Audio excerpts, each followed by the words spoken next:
All right, so we're diving into something pretty interesting today. Confidence and attraction. How do they actually work together? And you know what's interesting is we have this source material that's kind of geared towards men trying to like up their dating game. Yeah, But I think the insights here, honestly, they're applicable to pretty much everyone. totally, totally. Like think about it, whether you're like trying to nail a big presentation at work Oh, yeah. or navigate like a networking event or even just like understand human behavior better, these points, they're gold. It's so true. And it's funny because this source dives right into the power of eye contact, Uh-huh. which I think a lot of people, they hear that and they're like, oh, okay, yeah, like look at someone, but it's really not that simple. No, no, not at all. It's not about like an intimidating stare down, right? Right. It's more about holding someone's gaze and really connecting, like truly connecting. Presence. Presence, exactly. And the source even has this 3-second rule, which I find interesting. So they say like, when you're speaking, try to hold eye contact for 3 seconds. Okay, 3 seconds, all right. Yeah. I can see where they're going with that. Like it's long enough to show you're engaged, but not, too intense. Right. And research actually backs this up. Like calibrated eye contact, it can actually increase your persuasiveness. Oh, wow. And even create a sense of intimacy.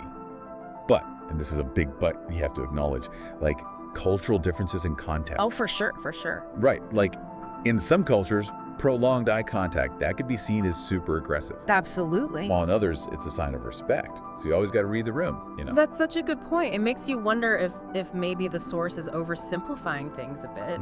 Yeah. Like, what about in a professional setting? Could strong eye contact, especially like with power dynamics at play, could that ever be misinterpreted? Absolutely, it could. Think about it like if a junior employee is maintaining intense eye contact with their CEO during like a performance review, Yeah. it might come across as like challenging or even disrespectful. Right, so it's more nuanced than just always hold eye contact for 3 seconds. Exactly. It's about, like you said, reading the room, understanding the social dynamics, Yeah. and then adapting your approach accordingly. Confident eye contact is about being smart about it. That's a really good way to put it. And speaking of like reading the room, the source also talks a lot about the importance of humor Humor. in building attraction. But, and here's the catch, it's not about like rattling off canned jokes No, not like you're some stand-up comedian. They're more focused on what they call like playful and situational humor. Yeah, I like that. Playful, situational. So it's more about being quick-witted and like finding the humor in everyday moments. Exactly. The example they actually give in the source is teasing someone about their cooking, which, they could either be super charming Or a total disaster. total disaster. Like, oh, what is this? Right, so how do you know when it's okay to be playful and when it's, crossing a line? It's a good question. And it's tricky, right? Because humor is so subjective. Yeah. What one person finds funny, another person might find like totally offensive. Yeah. And timing is everything. Like early on in a relationship especially, you have to like tread lightly Oh, for sure. and avoid humor that could be perceived as like insensitive and critical. So maybe save the playful teasing for when you've got a better sense of the other person's humor. Yeah, and their boundaries too. Yeah. Like once you've built up some rapport and trust, then you can maybe venture into more playful territory. That makes sense. All right, this next point from the source, I gotta be honest, this one really surprised me. Okay, lay it on me. They claim that saying no, like actually saying no, can actually be attractive. Interesting. I mean, it seems counterintuitive, Right.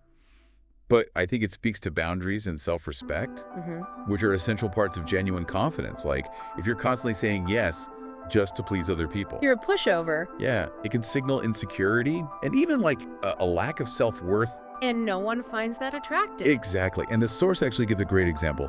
They talk about like disagreeing on a restaurant choice. Yeah. So instead of just passively agreeing to go to a place you hate, you could say something like, actually, I'm not a huge fan of that place. How about we try restaurant name instead? Oh, I like that. Right. It's about voicing your preferences respectfully, but also like showing that you're not afraid to stand up for yourself. Oh, totally. But I could also see how that could backfire, right? Of course, of course. There's a fine line between being assertive and just being difficult or controlling. Yeah. And it all comes down to emotional intelligence, like we were talking about with eye contact. You got to understand the situation, read those social cues, and respond in a way that's both assertive but also considerate. So for example, if it's like choosing a movie to watch low stakes, maybe just defer to the other person's preference. Yeah, exactly. But if it's something that, really impacts your well-being or violates your values, then standing your ground is essential. That makes a lot of sense. It's like picking your battles. Exactly, picking your battles. Okay, the last point they make in this section is about taking initiative, like being proactive in social situations. Yeah. So whether that's like approaching someone at a party, planning a date, suggesting an activity, it's about not just waiting for things to happen, but making them happen. And that can be super attractive, especially in a dating context, Oh, yeah. because it shows confidence, leadership qualities, and like a genuine interest in the other person. Right. But I do wonder, is that advice always applicable? Are there situations where taking initiative could be, I don't know, misconstrued or unwelcome? Absolutely. Think about like a workplace scenario. Right. Let's say a male colleague is always taking the lead on projects that really fall under a female colleague's responsibilities. Right. Even if his intentions are good, she might feel undermined or even disrespected, or think about cultural norms. Yeah, for sure. In some cultures, it's considered super inappropriate for, a man to just approach a woman he doesn't know.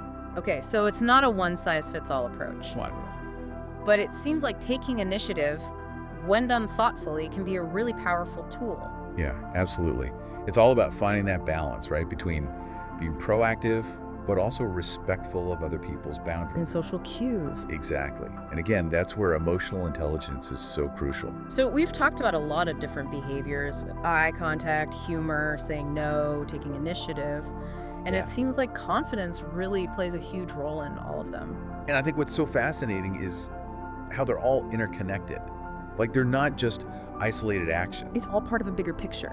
Exactly. It's about this underlying confidence that just kind of permeates your interactions. And that influences how other people perceive you. It's like this energy you're giving off. Exactly. And in part 2, we're going to delve even deeper into this idea of a confidence mindset Ooh, the confidence mindset. and explore practical strategies for how to actually cultivate it. That'll be good. So stay tuned. So we were just talking about like all these specific behaviors, eye contact, humor, saying no, taking initiative. It's almost like Yeah, like they're tools in the confidence toolbox or something. Exactly. But what's really interesting to me is how it all comes together to create like this bigger picture. It's not just about mastering one specific thing, but cultivating this mindset of confidence. Right.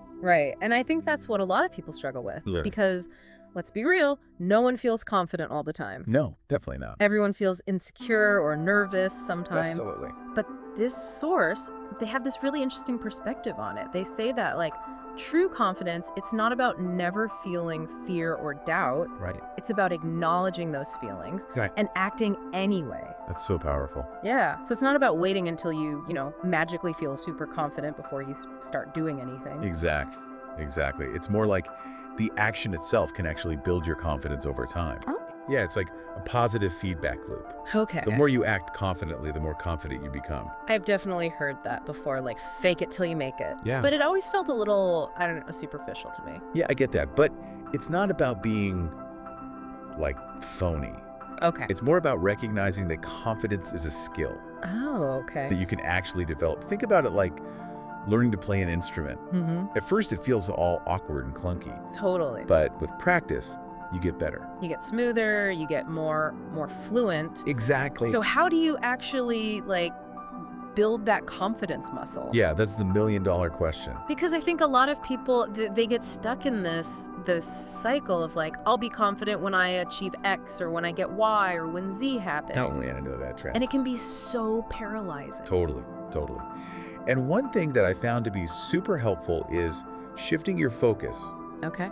from external validation to internal validation. So instead of looking to other people for approval, you're kind of finding that validation within yourself. Exactly. I like that. But how do you actually do that? Because that sounds great in theory. Right. It's easier said than done. But here's something you can try. Start by identifying your strengths. Like, what are you actually good at? What are you passionate about? What are you really proud of? And then, remind yourself of these things all the time. So it's almost like making a list of your best qualities and just keeping it top of mind. Exactly. And it's also super important to, challenge those negative thoughts that creep in. Oh, tell me about it. That inner critic can be brutal. Right, we all have it. But the key is to not let it control you. Okay. So when you notice a negative thought popping up, try to consciously replace it. Like a positive one. Yeah, with something more positive and affirming. So instead of thinking, oh, I'm going to mess this up, you could say, you know what? I'm well prepared. I've got this. It's like reframing it, turning it into a challenge to overcome. Exactly. And, even if things don't go perfectly, which they won't. Never do, right? Try to view it as like a learning experience rather than a failure. Like, what can you take away from this situation? How can you grow? Okay, so it's more about the journey and less about the destination. Precisely. Because confidence is built through experience, through trying things, making mistakes, and getting back up again. So we've talked a lot about the mental game of confidence. Yeah. Like the mindset, self-talk, reframing failure. But what about the external stuff? Are there any tips for like projecting confidence even when you don't necessarily feel it? Oh, absolutely. And one of the most powerful things you can do is pay attention to your body language. Okay, body language, yeah. Things like standing tall, shoulders back, head up, make eye contact, smile, use open gestures. It's funny you should say that because when I think of people who just like radiate confidence, Yeah. they often have great posture. Yes. It's like they take up space in the world. Exactly. And those nonverbal cues, they signal confidence and approachability. Even if on the inside you're feeling nervous. Even if you're totally freaking out. So it's not just about how other people see you, it's about how you feel about yourself too. It's a two-way street, your body language reflects your inner state. Right. But it can also influence your inner state. So even if you're not feeling confident, adopting those confident postures, it can actually shift your mindset. It's like that fake it till you make it idea again, but more, more holistic. Yeah, it's more nuanced, right? Yeah. It's not about pretending to be someone you're not. It's about using your body language to communicate what you want to convey and then ultimately to embody that confidence. Okay, I like that. So you're taking control and projecting the best version of yourself. It's almost like a self-fulfilling prophecy in a way. Yeah, like that. And what about our voice? Does that play a role in projecting confidence? Oh, absolutely. Your voice is such a powerful tool. It conveys so much more than just words. Tone, emotion. Yeah, it's your emotions, your energy, your level of confidence. When you speak clearly, project your voice, vary your tone. You command attention.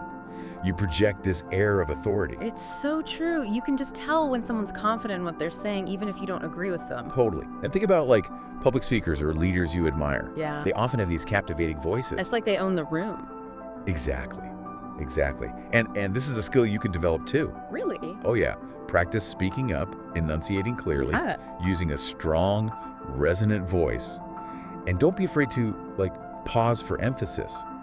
Silence can be just as powerful as words. So it's not just what you say, it's how you say it. Exactly. It's about controlling the pace, the rhythm, the tone to create that sense of composure, of authority. I love that. It's like confidence is this whole symphony of inner and outer elements. It really is. And remember, it's not about being perfect. It's not about having it all figured out. It's about the journey, the process. Exactly. It's about showing up as your authentic self, embracing the challenges, and believing in your ability to handle whatever comes your way. Well, we've covered so much ground here. I know. From the importance of mindset and self-talk to the power of body language and voice. It's amazing how it all ties together. It seems like confidence really is a multifaceted skill. It really is. And the best part is anyone can develop it. Anyone. Yeah, anyone. With practice and a willingness to step outside their comfort zone. Okay, so for our listeners who are feeling a bit overwhelmed or maybe unsure where to begin, what's one actionable step they can take today to start building their confidence? That's a great question. I would say start with self-compassion. Self-compassion. Yeah, instead of beating yourself up for your flaws or your insecurities, try to treat yourself with kindness and understanding. Okay. Acknowledge your strengths, appreciate your uniqueness, and give yourself permission to be imperfect. Oh, I love that. We're often our own worst critics, right? Oh, absolutely. And that self-criticism, it can really erode your confidence. And make it harder to take risks to grow. Exactly. Self-compassion, that's the foundation for building real, lasting confidence. It's about accepting yourself as you are with all your imperfections and believing that you're worthy, that you deserve good things. confidence. Beautifully said. Beautifully said. All right, so we're back for the final part of our deep dive into confidence and attraction. We've gone over so much, from specific behaviors like, what was it, the eye contact? The 3-second rule. 3-second rule. To like cultivating that confidence mindset. Yeah, that inner game. Exactly. And it's funny because even though this source was like geared towards dating, it seems like a lot of this stuff applies to, well, pretty much everything. Totally. I mean, think about it.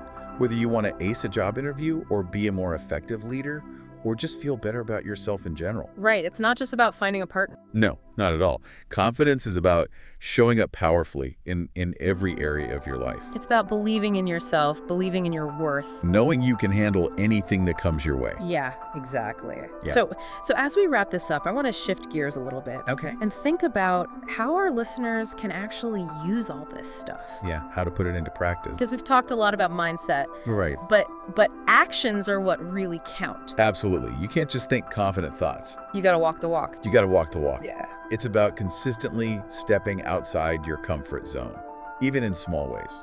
Okay, so like, what are some baby steps our listeners can take? Like, what can they do starting today to build that confidence? Well, we talked about body language, right? Yeah, like standing tall, making eye contact. Yeah, those little things make a big difference. And remember your voice, too. Projecting, enunciating. Exactly. And another thing, focus on your strengths. Oh, that's a good one. We often get so caught up in like what we're bad at. Oh yeah, we dwell on the negatives. Yeah, we forget about all the awesome things we bring to the table. Exactly. It's about shifting that internal dialogue from self-criticism to self-appreciation. I like that, celebrating your wins, big or small.